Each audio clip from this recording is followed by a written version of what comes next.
नमस्कार दोस्तों, हमारे चैनल राजनंदिनी में एक बार फिर से आप सभी का स्वागत है।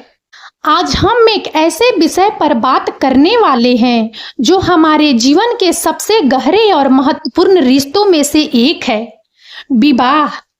हम में से कई लोग इसे एक सामाजिक समझौता मानते हैं, कुछ लोग इसे प्यार का बंधन मानते हैं, लेकिन क्या आपने कभी सोचा है कि यह सिर्फ इतना ही नहीं है?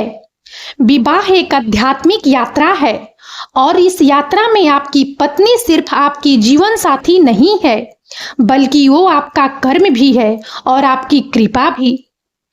आज हम कर्म और कृपा के आध्यात्मिक सिद्धांतों के लेंस से इस रिश्ते को समझने की कोशिश करेंगे।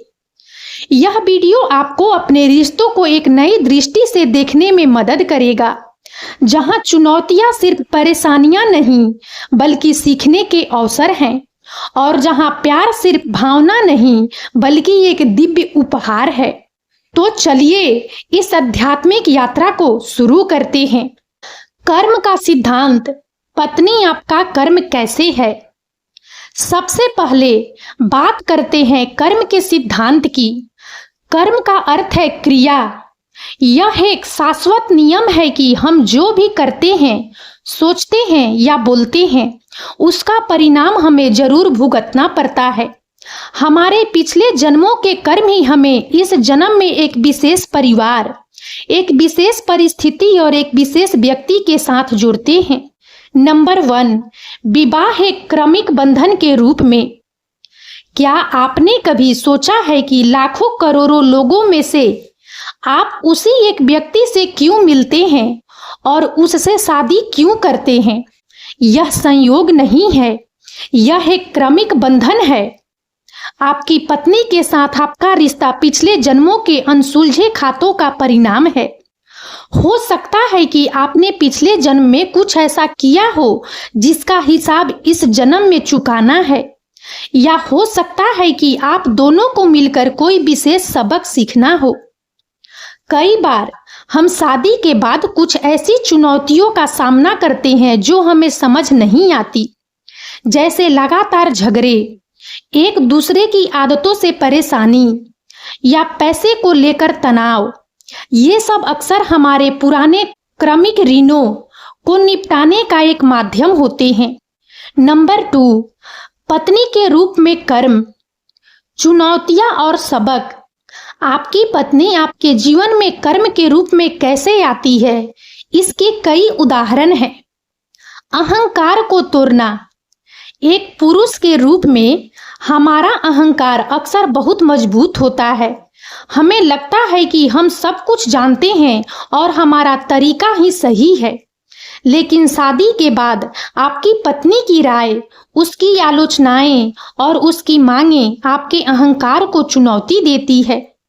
जब वो कहती है, आप हमेशा अपनी बात क्यों मनवाते हैं, या आप मेरी सुनते क्यों नहीं, तो वो सिर्फ शिकायत नहीं कर रही है, वो आपको अपने अहंकार से बाहर निकलकर एक और व्यक्ति की बात सुनने के लिए प्रेरित कर रही है। यह आपके अहंकार को त्यागने का एक महत्वपूर्ण सबक है।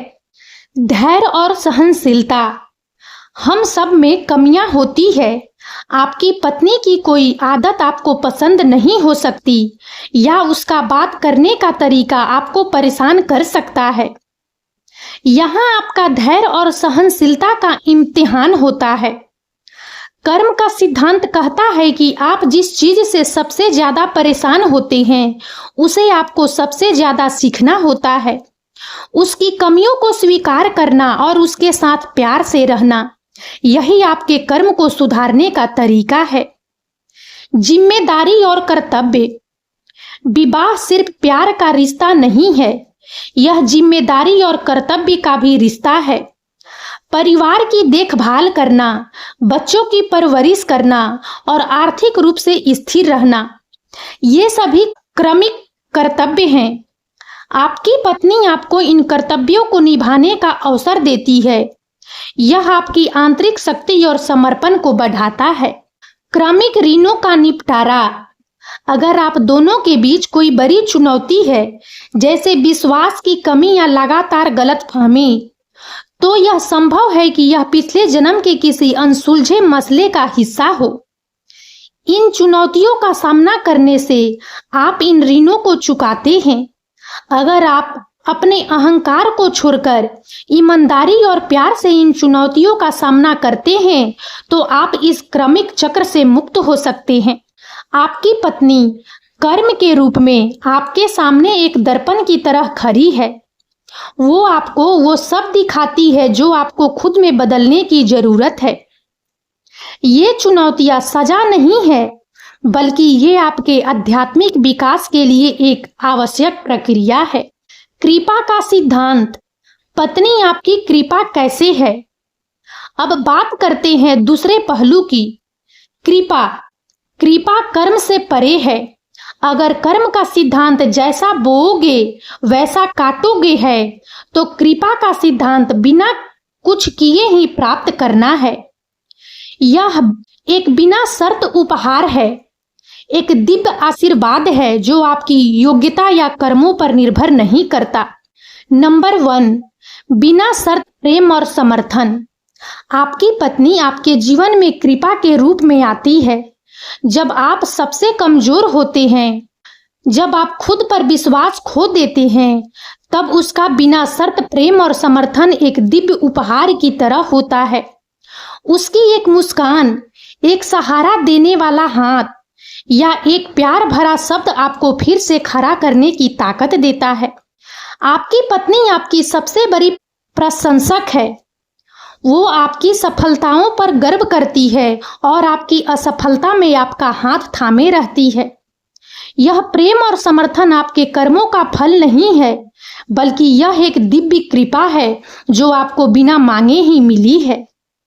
नंबर 2, आध्यात्मिक विकास का माध्यम। एक शादीशुदा जिंदगी में आपका आध्यात्मिक विकास अकेले रहने की तुलना में बहुत तेजी से होता है।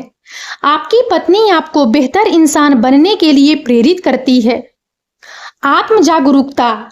आपकी पत्नी के साथ बिताया गया हर पल आपको अपनी कमियों और खूबियों से परिचित कराता है। सेवा और त्याग। परिवार के लिए त्याग करना, पत्नी की इच्छाओं का सम्मान करना और उसकी देखभाल करना, ये सब आपको सेवा भाव दिखाते हैं। यह आपको स्वार्थ से दूर ले जाता है और आपके भीतर प्रेम और करुणा को जगाता है। यह सब आपके आध्यात्मिक विकास के लिए अत्यंत महत्वपूर्ण है और यह सब आपकी पत्नी की मौजूदगी के कारण संभव हो पाता है। वो आपको एक बेहतर, अधिक करुणामय और पूर्ण इंसान बनने का मौका देती है।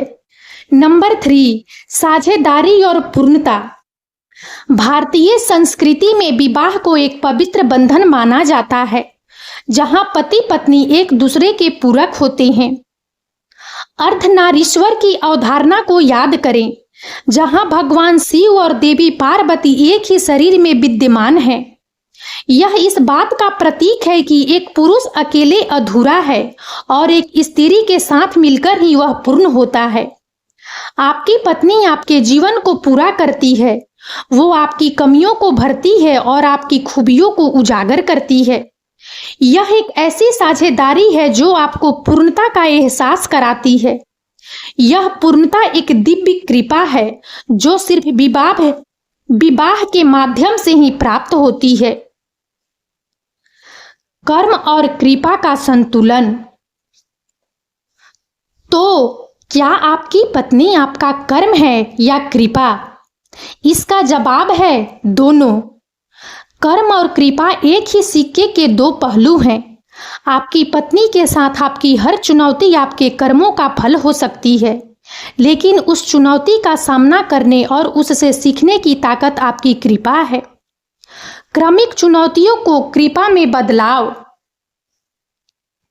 जब आपकी पत्नी आपकी आलोचना करती है, तो आप इसे एक झगड़े का कारण मान सकते हैं, कर्म, या फिर आप इसे एक अवसर मान सकते हैं कि आप खुद को बेहतर बनाएं, ये कृपा।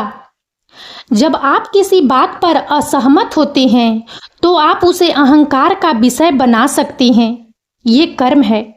या आप उसे समझने और माफ करने का मौका मान सकते हैं, ये कृपा है। यह सब आपके चुनाव पर निर्भर करता है। आपका दृष्टिकोण ही तय करता है कि आप अपनी पत्नी में कर्म देखते हैं या कृपा। जागरूकता और स्वीकार्यता, यह समझने के लिए कि आपकी पत्नी आपका कर्म और कृपा दोनों है, आपको दो चीजों की जरूरत है।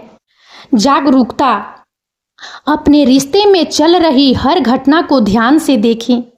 क्या कोई पैटर्न है?